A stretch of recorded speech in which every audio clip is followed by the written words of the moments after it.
All right, welcome back everyone, and welcome to my spoiler discussion for The Flash.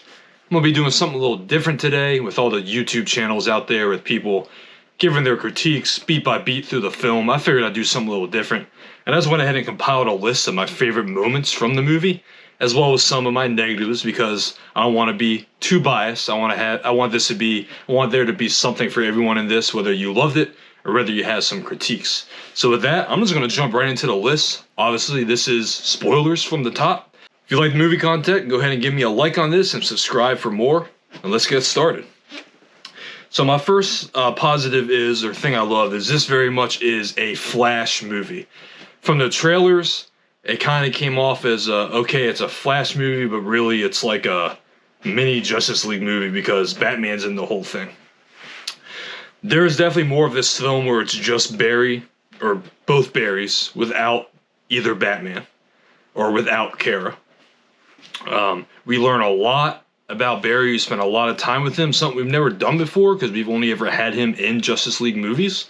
Don't get me wrong, I love the fact that there are other DC characters in this, similar to like Iron Man 2, Captain America, and Winter Soldier. I loved how there were always supporting Marvel characters in those movies to support the main character. It was kind of similar to that. It's a Flash movie, but it also has a lot of other DC characters in it. And with the movie focusing on Flash, we get some new visuals from him that we haven't seen before. Most notably, at the very beginning, he kind of gets his Man of Steel moment. You know, Henry Cavill, Man of Steel, gets the classic, fists on the ground, little pebbles circling around. We see him flying around the world. We kind of get that version of that here early in the film. We see Barry running kind of normal speed. It's not slow-mo. Everything that the Flash does in Justice League movies is usually slow-mo. He's running normal, but we see everything flying by him, like superimposed. You can see he's going through cities, towns, like countrysides. I thought that was really cool. I know there's complaints about the CG. I understand that for like the final fight. But for like the Flash movement parts, I feel like things are supposed to look distorted. I actually like that they did that. It was made it extra funny for when he loses his powers and he finds out for the first time when they're in the lab, and you see him doing his goofy run as like a normal human. Hilarious. Again, you build something up and then it pays off when you're dealing with a good script. So that's number one. Number two, there is a heart in this script, in this film, that transcends the comic book genre, and I think that usually makes for the best comic book movies. The base of Barry with his mom, it could be in any movie. Like, you can take all the special effects, all the comic book characters away, and it could just be like kind of an indie film. It's that basic of a principle. And for me, it really worked. As someone who's kind of a proud mama's boy, I really related to this situation he was in. He really has the power to save his mom from dying and to save his family. What do you do when you have that power? And then fast forward, paying it off at the end, where he sees the damage that he causes, but he still gets a moment with his mom without her knowing it's him. Man, I didn't have a tear drop down my face, but it was getting a little weepy. That really hit me. The people next to me were bawling. Like, I could hear the little tissue packet opening. It hit for a lot of people for sure. And like I said, when comic book movies can incorporate base principles like that into the script, into the story, it usually pays off, and I think they executed it perfectly for me. So number three, I have read Flashpoint. I read it years ago, so I was ready, and I'm glad after 5 years we finally got to see a version of Flashpoint in live action. By the way, I forgot to say, if you want to see my initial reaction straight out the theater, check out my out of theater video. There's going to be some stuff in that that's not going to be in this. So I'll go ahead and link that on the screen. You guys can check that out if you want. So they took parts from Flashpoint, but it is in no way a direct adaptation, which I was really happy about, because who wants to go into a movie already knowing what happens? Little things like, you know, Barry not having his powers. He needs Batman's help to shock the powers back into him. Superman not being Superman. They twisted it a little bit in The Flash being Supergirl instead, but still her being locked up in a government facility. That's from the comic. But other than that, a lot of the stuff from Flashpoint's not in this. Like, there's no metahumans at all in the new universe that Barry ends up in, versus in Flashpoint, Cyborg still exists, and he's kind of like the Superman of that world. So if you haven't read Flashpoint, and this all sounds very interesting to you, by the way, in the Flashpoint comic, the Atlanteans and the Themyscira with Wonder Woman are at war with each other. Like, literally, they decimate the continent of Europe. So if that sounds lit to you, go ahead and check out the comic. I would suggest the actual comic over the animated movie, but that works too. Number 4, the opening of this movie. Don't worry, I'm gonna get some negatives after this. We're gonna go positives, negatives, and then we're gonna end on a high note with more positives. But okay, the opening of this movie is basically like a mini Justice League scene. You're dropped straight in to Batman's on a mission. He needs Barry's help, and Alfred's running the show on intercom. I loved it. I guess I knew that DCEU Alfred was in this. I'm pretty sure he was in one of the trailers, but to be completely honest with you, I forgot. So when he popped up in the movie so soon as like an actual role, I was like, oh shit, here we go, baby, let's go. And then the first cameo, Wonder Woman, helps save the day on the bridge. Did not expect that at all. It was great to see. And then also, since I'm on the topic of Justice League, I'll pair this in. Finding out that Barry was at the scene during Man of Steel, had new to his powers, he had his ghetto suit on. I was like, this is world building. We're finally getting complete world building for all these characters 10 years after Man of Steel. And the great irony is that this movie is ending that universe, and we're starting something new. So kind of ironic, but I loved it. I thought it started the movie on an extreme high note. So yeah, that's another one. This is my favorite part of the movie. So I have another video making fun of how Ant-Man and the Wasp absolutely body Kang the Conqueror in Quantumania. So check that video out as well. I'll go ahead and link it. I thought this movie was about to go in that direction when Kara had Zod like bodied into the metal, and I was like, oh my god, like this girl, she's been locked away for God knows how many years. She just pops out and she's beating Zod. I mean, we watched the Man of Steel fight scene is what, like an hour long? That's how long it took Superman to beat Zod. So I was like, oh no, they're doing it, this is stupid. And then, whoop, they flip it. And not only does Zod kill her that time, we find out he kills her every time. Every single time the Barrys go into the Speed Force to try to change what's happened, Zod always wins. I forget what they call it. I don't think it was a Nexus event. I feel like that's what Marvel calls it. It's not Ground Zero either, but it's also not Zero. All these names are coming to my mind, but I know it's not right. I'm just going to go ahead and call it like a Ground Zero event. It can't be changed. No matter how many times they go back in the past, Zod always wins. I was like, damn, they went there. I appreciated it, especially since I was at the point where I was worried about it, and it was a complete switch, all the way in the opposite direction.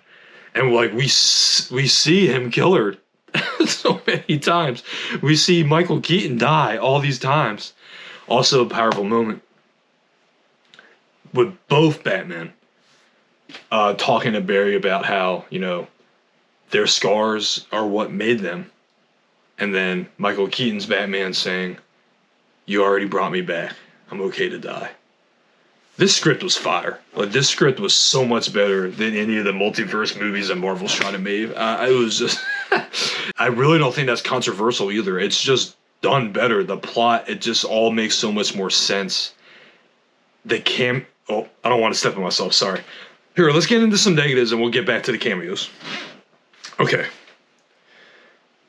I love Ben Affleck Batman, as you can tell. I love Zack Snyder's DC movies. Not as Bruce, but as Batman, he looked terrible in this movie.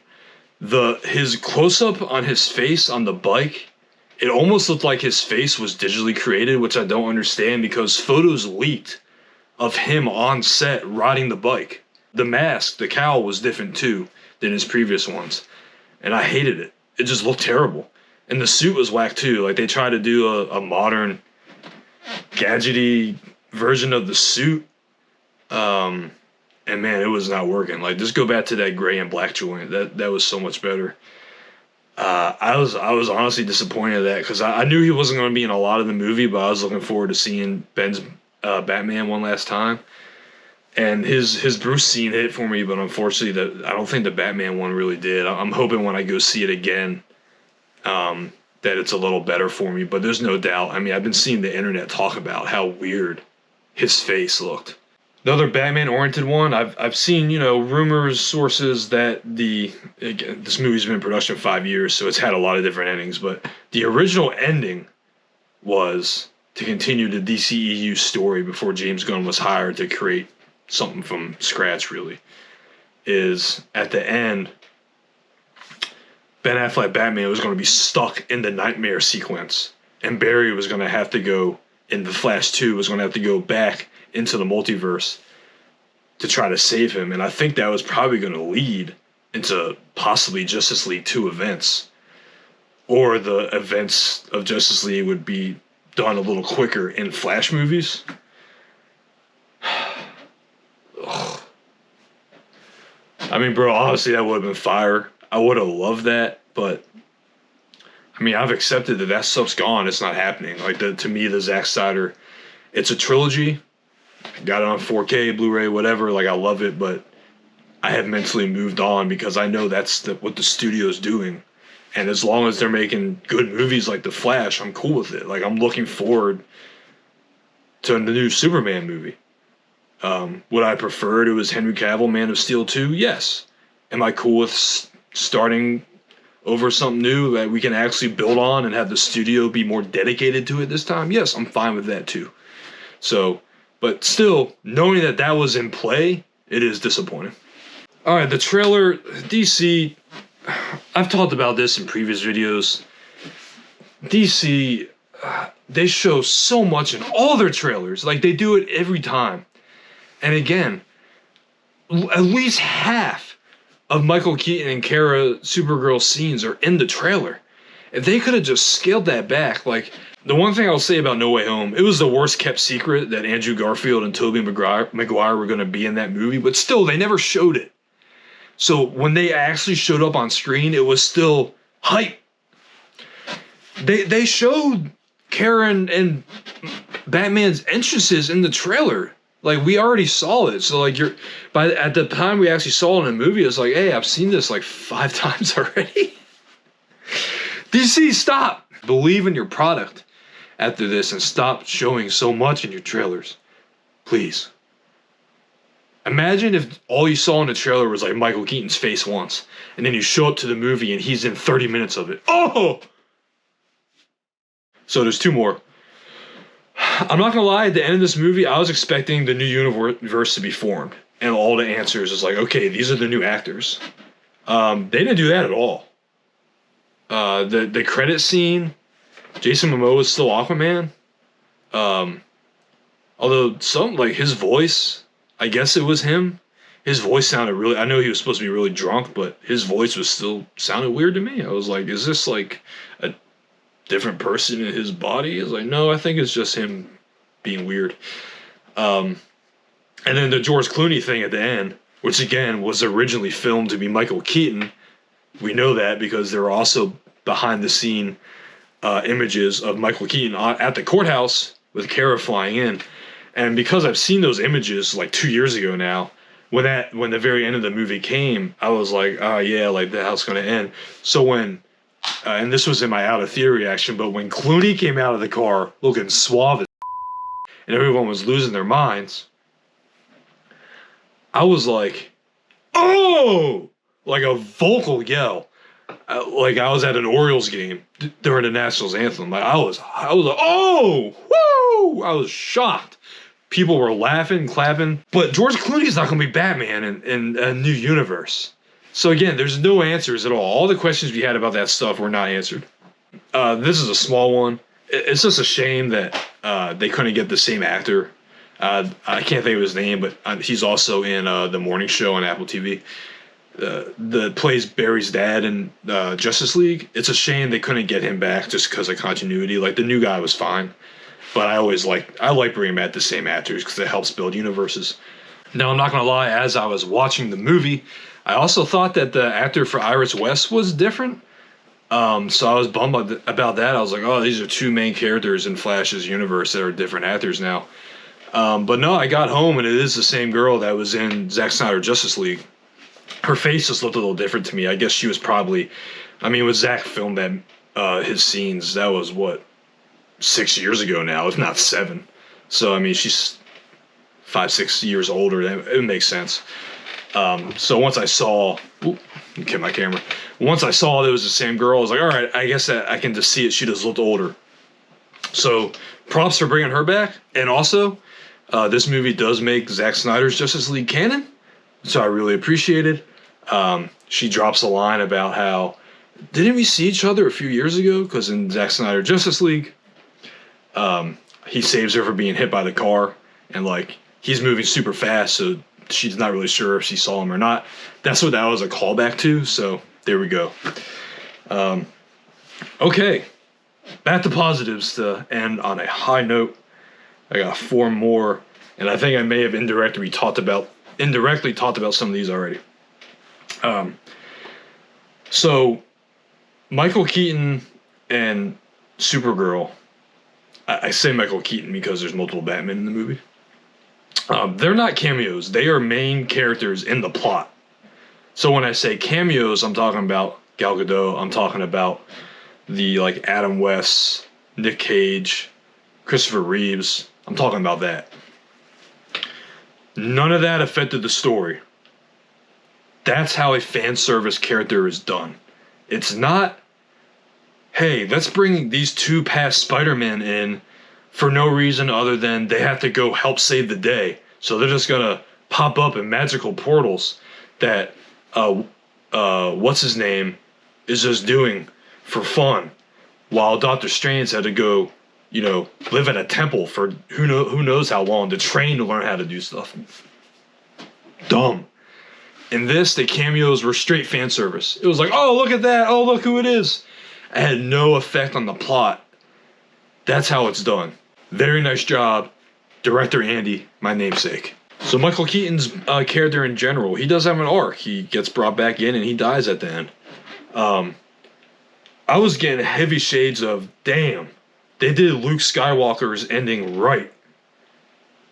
New characters come to past hero for help. Past hero initially, Michael Keaton, he wasn't a dick about it like Jake Skywalker was in Last Jedi. He was just like, here, let me explain to you what you did. This is how it works. I'm not really Batman anymore, so I'm not going to help. And then 5 minutes later, he sees how much it means to them. He suits back up. He's like, let's go fight. Let's go to war. You want to get nuts? Let's get nuts. That is exactly how Luke should have been handled in The Last Jedi. And then his story gets brought to a close at the end. I thought it was beautiful. And again, his words, you already brought me back. I'm good. Awesome. So good. I loved it.